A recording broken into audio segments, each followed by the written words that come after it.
نحمده ونصلي على رسوله الكريم اما بعد فقد قال الله تبارك وتعالى كما ورد في سورة الصف اعوذ بالله من الشيطان الرجيم بسم الله الرحمن الرحيم يريدون ليطفئوا نور الله بأفواههم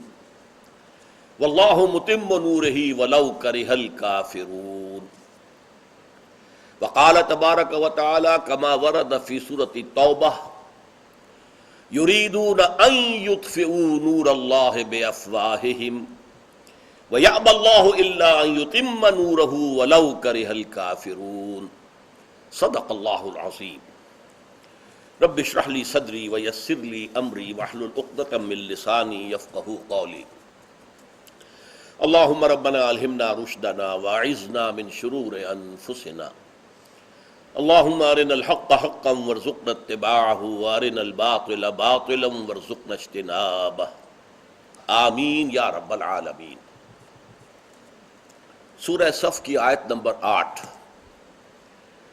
یریدون لیطفئوا نور اللہ بافواہہم،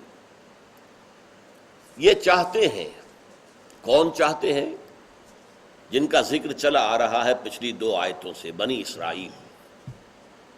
انہوں نے بلکہ 3 آیتوں سے انہوں نے حضرت موسیٰ کے ساتھ کیا معاملہ کیا، حضرت عیسیٰ کے ساتھ کیا معاملہ کیا، اور اب محمد الرسول اللہ کے ساتھ کیا معاملہ کر رہے ہیں صلی اللہ علیہ وسلم وعلیہم الصلاۃ والسلام۔ یریدون، وہ چاہتے ہیں، لیطفئوا نور اللہ بافواہہم، کہ بجھا دیں اللہ کے نور کو اپنی منہ کی پھونکوں سے، واللہ متم نورہ، اور اللہ تو اپنے نور کا اتمام اور تکمیل کر کے رہے گا، ولو کرہ الکافرون، چاہے یہ کافروں کو کتنا ہی ناگوار ہو۔ اس آیت کی اہمیت کا اس سے اندازہ کیجئے کہ بعین ہی یہی آیت صرف ایک اسلوب کے فرق کے ساتھ سورہ توبہ میں بھی آئی ہے۔ یہاں یریدون لیطفئوا ہے، وہاں ہے یریدون ان یطفئوا، ایک لفظ کا فرق ہے۔ یریدون ان یطفئوا نور اللہ بافواہہم، یہ چاہتے ہیں کہ اپنے منہ کی پھونکوں سے اللہ کے نور کو بجھا دیں۔ وَيَأْبَى اللَّهُ إِلَّا أَن يُتِمَّ نُورَهُ، وہاں تھا مثبت انداز میں وَاللَّهُ مُتِمُّ نُورِهِ، اللہ اپنے نور کا اتمام فرما کر رہے گا۔ یہاں منفی انداز میں ہے، اللہ کو ہرگز منظور نہیں مگر یہ کہ اپنے نور کا اتمام فرمائے، بات تو ایک ہی ہے۔ وَلَوْ كَرِهَ الْكَافِرُونَ، پھر وہی الفاظ ہیں، چاہے یہ کافروں کو کتنا ہی ناگوار ہو۔ اس میں در حقیقت وہ بغض، وہ عناد، وہ دشمنی، وہ عداوت، وہ مخالفت جو یہودیوں کے رگ و پے میں ریشے ریشے میں سرایت کیے ہوئے ہیں، نبی اکرم صلی اللہ علیہ وسلم کی دشمنی، عناد، عداوت، اور امت مسلمہ کی دشمنی، عناد اور بغاوت، اس معنی میں نے بہت سی تقاریر اس زمانے میں کی ہیں کہ جو انویزیبل ورلڈ ہے، غیر مرئی دنیا، اس میں جو رول ابلیس اور اس کی ذریت معنوی کا ہے، ابلیس نے ادھار کھایا تھا اسی پر کہ میں آدم کی اولاد کو گمراہ کر کے رہوں، اور یہ قرآن مجید میں 7 جگہ پر آیا مضمون، قصہ آدم و ابلیس۔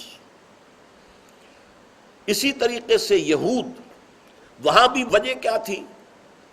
اس کی انانیت کو دھکا لگا تھا، اس سے پہلے اس کا بہت اونچا مقام تھا، اپنی عبادت اور علم کی بنیاد پر وہ فرشتوں میں شامل تھا، حالانکہ جن تھا، اور فرشتوں کا بھی کہتے ہیں معلم الملکوت، فرشتوں کا بھی معلم تھا، استاد تھا، لیکن خلافت عرضی اللہ تعالیٰ نے آدم کو عطا کر دی۔ وہ ٹھیس لگی اس کے، وہ جو آبگینہ تھا اپنی عزت نفس کا، اپنی انانیت کا، چنانچہ یہی بات اس نے کہی کہ انا خیر منہ، میں اسے سجدہ کیسے کروں، میں تو اس سے بہتر ہوں۔ خلقتنی من نار وخلقتہ من طین، اے اللہ تو نے اس کو تو بنایا ہے مٹی سے، کیچڑ سے، سنے ہوئے کیچڑ سے، اور مجھے بنایا آگ سے، کیسی لطیف شے ہوتی ہے، تو میں بہتر ہوں، انا خیر منہ، میں اس کے سامنے سجدہ نہیں کر سکتا، بس راندہ درگاہ ہو گیا۔ یہی مسئلہ یہود کا ہوا، 2000 سال سے ایک پوزیشن ایک قوم کو ملی ہوئی تھی، اللہ کی نمائندہ قوم، اللہ کی شریعت کی حامل، توحید کی علم بردار، اس میں کوئی شک نہیں۔ توحید کو یہودیوں نے برقرار رکھا ہے۔ قرآن مجید میں صرف یہ ذکر جو آتا ہے کہ حضرت عزیر کو انہوں نے اللہ کا بیٹا کہا،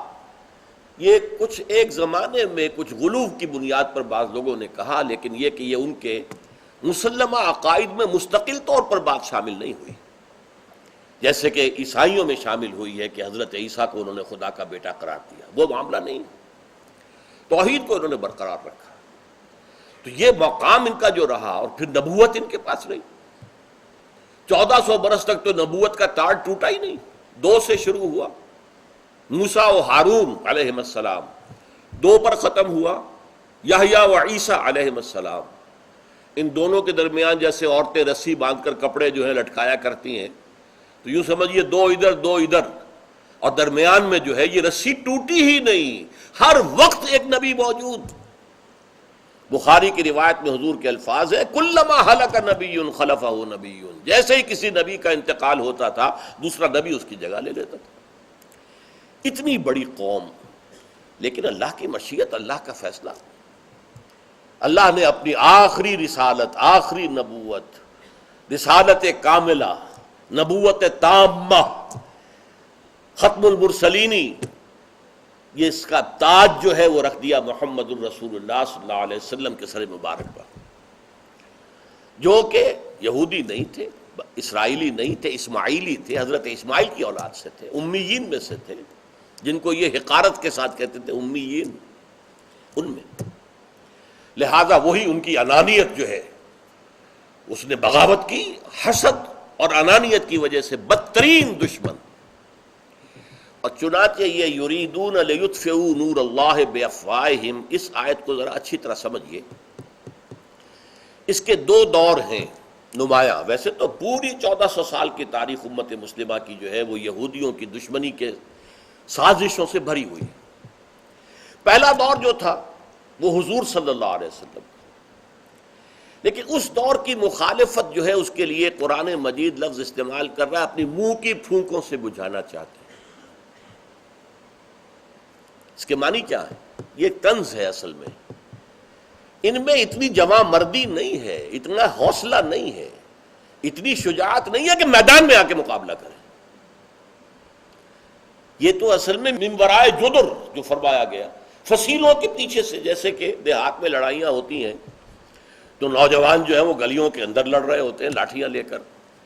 اور اوپر سے عورتیں پتھر پھینکتی ہیں۔ ان کا کام عورتوں کا تھا،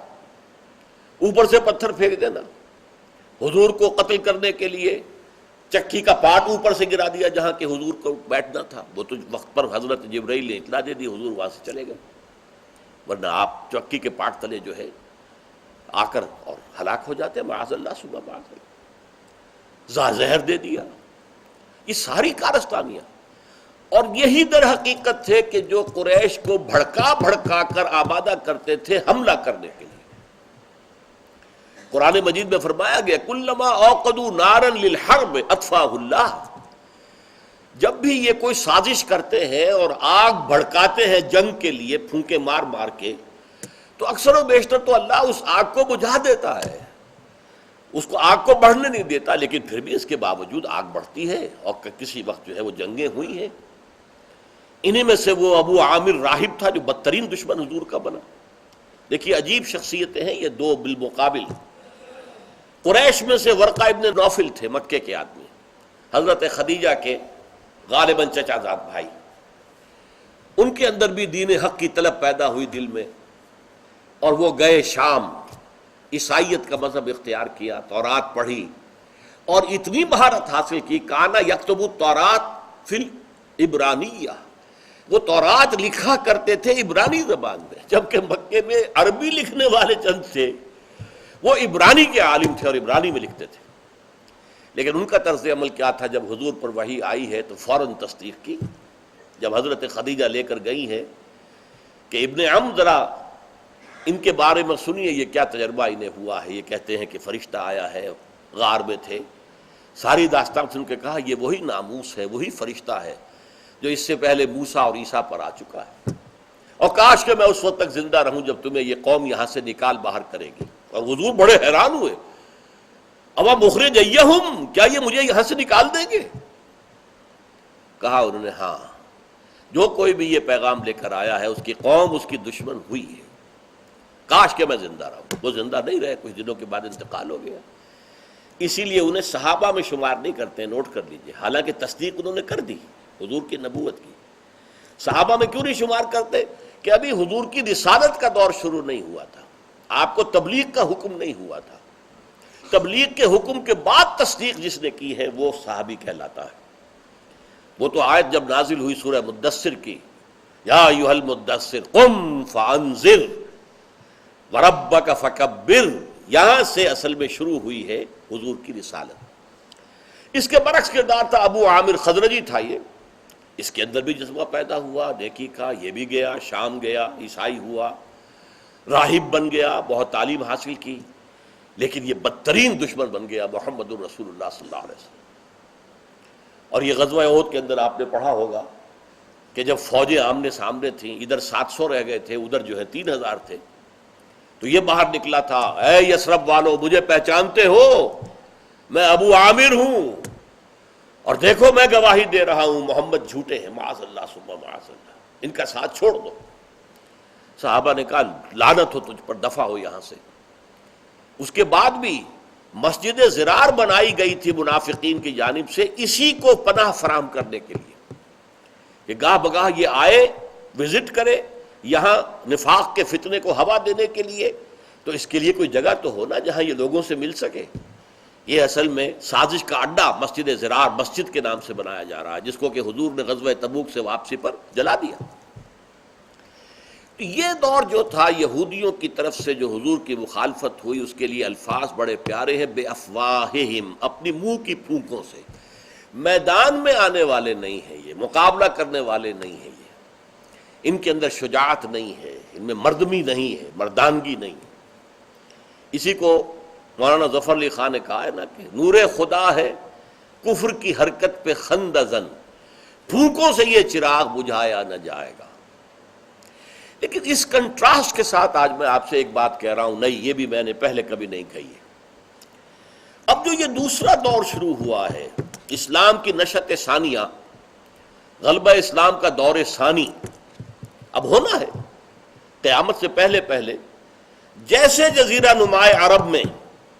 حضور کے دست مبارک سے اسلام کا غلبہ ہوا، اسلامی ریاست قائم ہوئی، اور پھر وہ پھیلا۔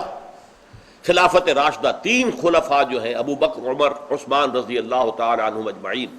ان کے دور میں اس وقت کی جو متمدن دنیا تھی، ابھی امریکہ کا پتہ ہی نہیں تھا، افریقہ کا بھی اکثر حصہ تاریکی میں تھا، کون جانتا تھا کیا ہے وہاں، جنگلات تھے اور وحشی آباد تھے، اور وہ ان میں اور درندوں میں کوئی فرق نہیں تھا۔ یورپ کا بھی یہی حال تھا، وہاں پر بھی بہت وحشی قسم کے قبائل رہتے تھے۔ ہاں اس کا مشرقی حصہ تھا، روما اور یونان، یہ علاقے تھے کہ جو مہذب تھے۔ تو اس وقت کی مہذب دنیا کا کم سے کم نصف جو ہے اس پر اسلام پھیل گیا۔ خلفائے ثلاثہ، چوتھے خلیفہ حضرت علی رضی اللہ تعالی عنہ، ان کا کوئی قصور نہیں ہے، لیکن فتنہ جو تھا ایک یہودی کا اٹھایا ہوا فتنہ، عبداللہ ابن سبا کا اٹھایا ہوا فتنہ، جس نے کہ حضرت علی کو خدا قرار دیا، اور جس نے یہ کہا کہ ابو بکر اور عمر اور عثمان کی خلافت جو ہے یہ غاصب تھیں، یہ غاصب تھے، اصل تو حق جو ہے خلافت وہ اول روز سے علی کا ہے رضی اللہ تعالی عنہ اجمعین۔ تو یہ فتنہ عظیمہ اور حضرت عثمان کے خلاف جھوٹے پروپیگنڈے کا طوفان جو اٹھایا، جس کے نتیجے میں کہ حضرت عثمان کی شہادت ہو گئی۔ تو حضرت علی کے دور خلافت میں باہمی خانہ جنگی رہی، عالم اسلام کا جو پھیلاؤ ہو رہا تھا وہ وہیں رک گیا۔ یہ حادثہ ہوا ہے، اس میں قصور حضرت علی کا نہیں ہے، معاذ اللہ، کوئی الزام حضرت علی پر نہیں، لیکن واقعہ یہ ہے، the fact remains کہ جو بھی توسیع ہوئی تھی دارالاسلام میں وہ خلفائے ثلاثہ کے دور میں ہوئی، ابو بکر، عمر، عثمان رضی اللہ تعالی عنہم اجمعین۔ حضرت علی کے زمانے میں 1 انچ زمین بھی مزید شامل نہیں ہوئی۔ یہ واقعہ ہے، لیکن اس کا کوئی الزام پھر میں کہہ رہا ہوں حضرت علی کی ذات پر نہیں، یہ فتنہ تھا، الفتنۃ الکبریٰ۔ بہرحال اس وقت کی صورتحال تھی، اور اب پھر دنیا میں غلبہ ہونا ہے، اور اب بھی بدترین دشمن یہودی ہے۔ اس وقت جو معاملہ ہو رہا ہے یہود کی طرف سے، کہ اصل میں جو موٹیویٹنگ فورس پیچھے ہے امریکہ کے اور برطانیہ کے، وہ یہودی ہے۔ فرنگ کی رگے جاں پنجہ یہود میں ہے، اور اس وقت پورا عالم عیسائیت جو ہے یہودی فتح کر چکے ہیں۔ اس کی میں نے پوری تفصیل بیان کی ہے کئی مواقع پر، کئی تقاریر میں، اور میری جو کتاب ہے سابقہ اور موجودہ مسلمان امتوں کا ماضی، حال اور مستقبل، اس میں بھی موجود ہے۔ کیونکہ حضور کے زمانے کے وقت یہ آپس میں دشمن تھے، یہ دوست نہیں تھے۔ وقالت اليہود لیست النصارى علی شیء وقالت النصارى لیست اليہود علی شیء۔ یہ عیسائی کہتے ہیں کہ یہودیوں کی کوئی حقیقت نہیں، کوئی بنیاد ہی نہیں، اور یہودی کہتے ہیں عیسائیوں کی کوئی بنیاد نہیں۔ وہم یتلون الکتاب، حالانکہ ایک ہی کتاب کے ماننے والے۔ اولڈ ٹیسٹمنٹ تو مشترک ہے نا دونوں کے درمیان، عہد نامہ قدیم تو مشترک ہے۔ وہ آپس میں دشمن تھے، لیکن اس میں کمال کیا ہے یہودیوں نے، اس کی سازشی فطرت اور سازشی صلاحیت کو داد دینی پڑتی ہے کہ سن 1500 کے بعد سے لے کر اور 1900 کے شروع میں 400-500 برس کے اندر انہوں نے رفتہ رفتہ رفتہ رفتہ رفتہ رفتہ عالم عیسائیت کو فتح کر لیا، اور اب عیسائیت ان کے تابع ہے، پوری عیسائیت۔ ان کے اصل اعلی کار تو ویسٹ ہیں، وائٹ اینگلو سیکسن پروٹیسٹنٹس، لیکن یہ کہ در حقیقت اس وقت پوری عالم عیسائیت جو ہے وہ ان کے نیچے ہے، اور اصل میں آگ بھڑکانے والے نیچے وہی یہودی ہیں۔ کلما اوقدوا نارا للحرب، جنگ کے لیے جو آگ بھڑکا رہے ہیں نیچے، اور اوپر یہ دیگ کے اندر جو ہے عیسائی، اور اس کے سب سے اوپر جو ہے وہ اسرائیل، ٹاپ کے اوپر، جس کو کہ حضرت جان جو تھے حواریین میں سے حضرت مسیح کے، جن کے ریولیشنز آف سینٹ جان، یہ نیو ٹیسٹمنٹ انجیل کی آخری کتاب ہے، اور اس میں تشبیہ دی گئی ہے کہ آخری زمانے میں ایک بہت بڑا درندہ ہوگا، بہت خونخوار درندہ، اور اس کے اوپر ایک آبرو باختہ عورت سوار ہوگی، ہارلٹ، آبرو باختہ عورت۔ آج وہ معاملہ ہے، عیسائی دنیا بہت بڑا درندہ، نیٹو، امریکہ، اور اس کے اوپر اسرائیل سوار، اور بہت بڑی جنگ، تھرڈ ورلڈ وار، آرمگیڈون، یہ اب زیادہ دور نہیں ہے۔ لیکن ایک فرق ہو چکا ہے، وہ نوٹ کیجئے، اب یہودی وہ نہیں ہے کہ جو میدان جنگ میں نہیں آتا تھا، وہ صرف منہ کی پھونکوں سے نہیں، لڑائی کے لیے میدان میں آنے کو تیار ہے، اور پوری طرح تیار ہے۔ اس کی وجہ کیا ہے خاص؟ یہ اہم نکتہ ہے، سمجھ لیجئے۔ اصل میں زائنسٹ جو ہیں وہ نسلاً یہودی نہیں ہے۔ حال ہی میں ایک کتاب چھپی ہے، دی 13th ٹرائب، امریکہ میں 12 قبیلے تو یہودیوں کے تھے، جن میں سے کچھ گم ہو گئے، last tribes of the house of Israel, لیکن وہ 12 جو تھے، اب ایک 13واں قبیلہ بھی شامل ہوا، اور وہ کب ہوا ہے؟ وہ کوئی 8ویں صدی عیسوی میں۔ یہ جو بحیرہ کیسپیئن کے ساتھ ساتھ جو روس کا علاقہ ہے، اسی میں چچنیا بھی ہے جہاں مسلمانوں کی اکثریت ہے،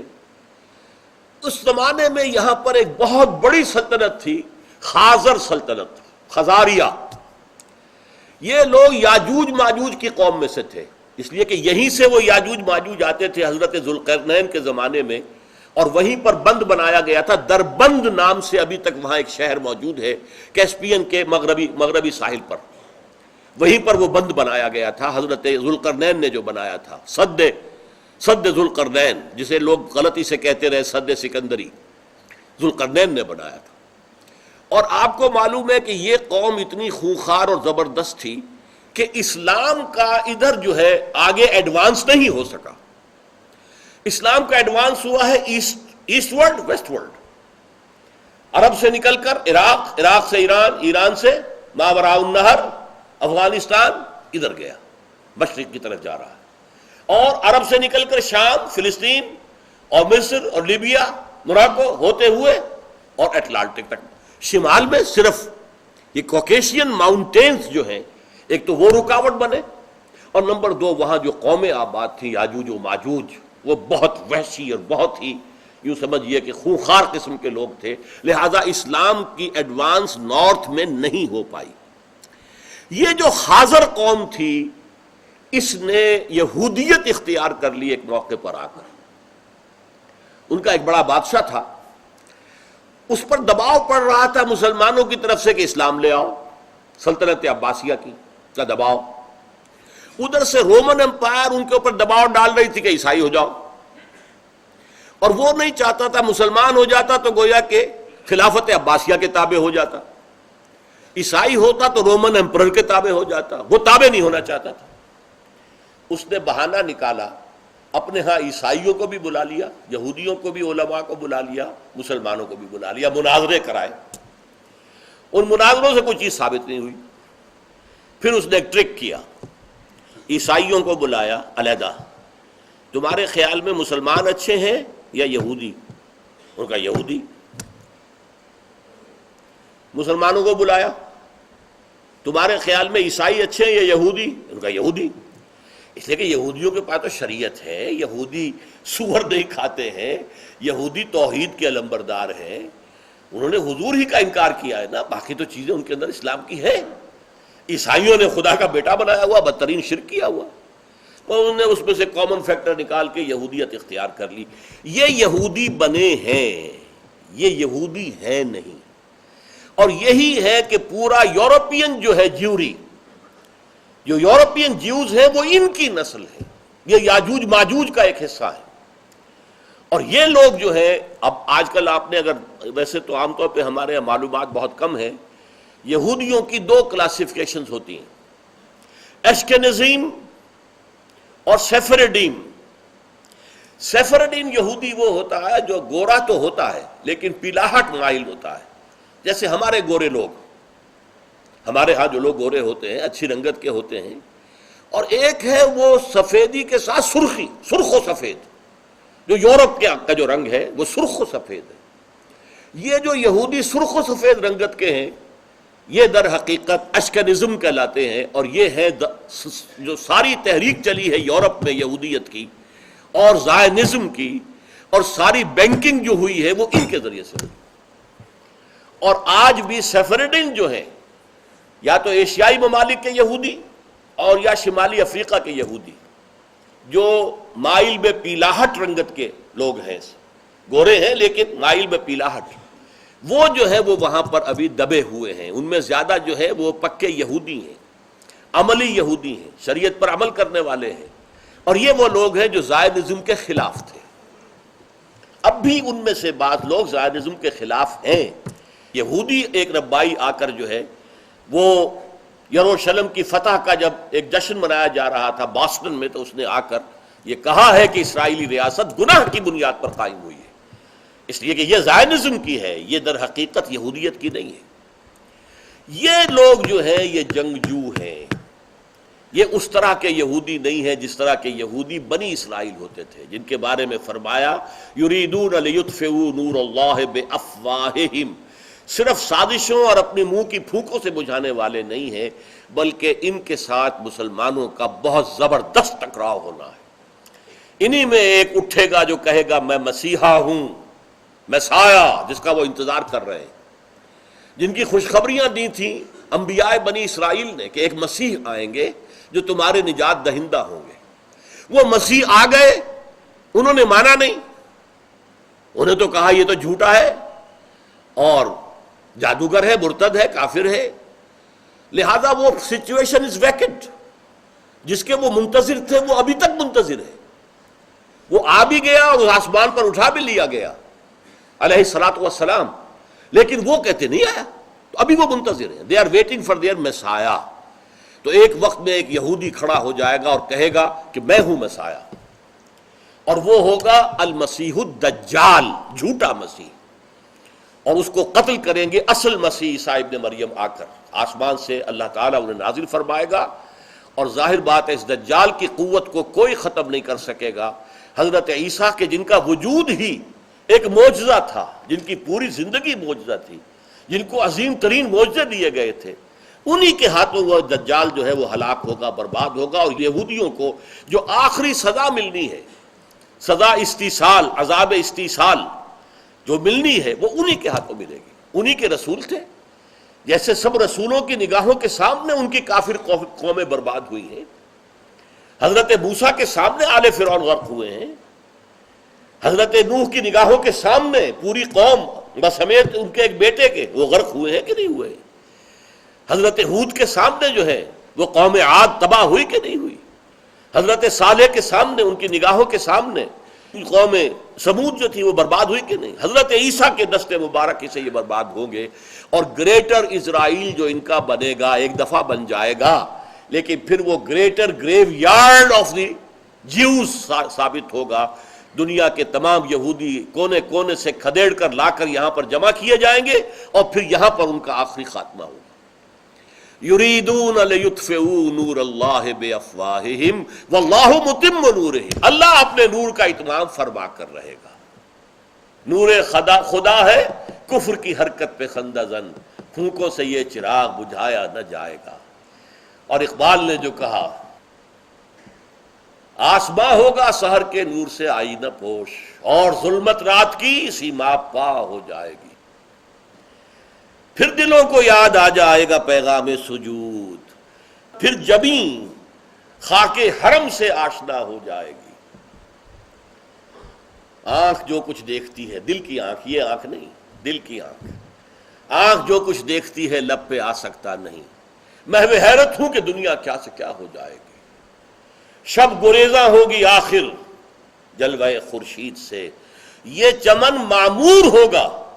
نغمہ توحید سے۔ اور اسی لیے اقبال کا وہ شعر جواب شکوہ کا کہ وقت فرصت ہے کہاں، کام ابھی باقی ہے، نور توحید کا اتمام ابھی باقی ہے۔ اس اتمام کے دو ڈائمنشنز ہیں، ایک اتمام ہے نور توحید مکمل ہو گیا حضور کے زمانے میں، اس میں کوئی شک نہیں، اپنی جگہ پر، لیکن ابھی اس سے جگمگانے والا صرف ایک جزیرہ نمائے عرب ہی تھا نا، ابھی چین میں تو کوئی روشنی نہیں پہنچی تھی، یورپ میں کوئی نہیں پہنچی تھی، ہندوستان میں کوئی نہیں پہنچی تھی، لیکن تکمیل اور اتمام ایک اعتبار سے ہو گیا، لیکن وسعت کے اعتبار سے اس کی تکمیل اور اتمام ہونی ہے، اور وہ ہوگی قیامت سے قبل، جب کل روئے ارضی پر، کل عالم انسانیت پر اللہ کا دین اسی طرح غالب ہو جائے گا جیسے محمد عربی صلی اللہ علیہ وسلم کے دست مبارک سے آج سے 1400 برس قبل جزیرہ نمائے عرب میں غالب ہو گیا تھا۔ بارک اللہ لی ولکم فی القرآن العظیم ونفعنی وإیاکم بالآیات والذکر الحکیم۔